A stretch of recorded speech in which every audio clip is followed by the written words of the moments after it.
काहे खत्म होई गईल रोजगार बा, सत्ता में आइल जब से मोदी सरकार बा। कहेली खत्म होई गईल रोजगार बा, सत्ता में आइल जब से मोदी सरकार बा।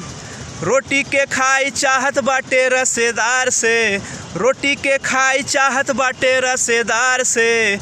बोब कट वाली परेशान चौकीदार से, बोब कट वाली परेशान चौकीदार से। साड़ी पहन के उगावे लाल टिकुली लगावे, चौकीदार के चौकीदारी ओकरे मने नहीं भावे। साड़ी पहन के उगावे लाल टिकुली लगावे, चौकीदार के चौकीदारी ओकरे माने नहीं भावे।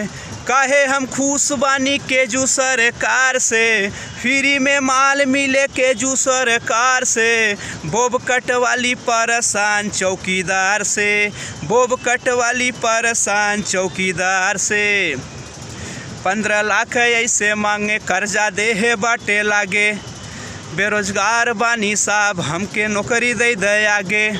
15 लाख ऐसे मांगे कर्जा देहे बाटे लागे, बेरोजगार बानी साहब नौकरी दे द हमके आगे।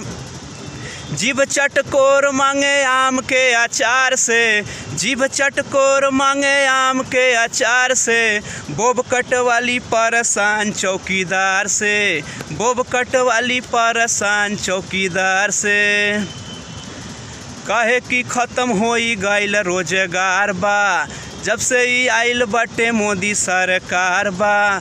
कहेली खत्म होई गईल रोजगार बा, सत्ता में आइल जब से मोदी सरकार बा। रोटी के खाई चाहत बाटे रसेदार से, रोटी के खाई चाहत बाटे रसेदार से। बोब कट वाली परेशान चौकीदार से, बोब कट वाली परेशान चौकीदार से, बोब कट वाली परेशान चौकीदार से।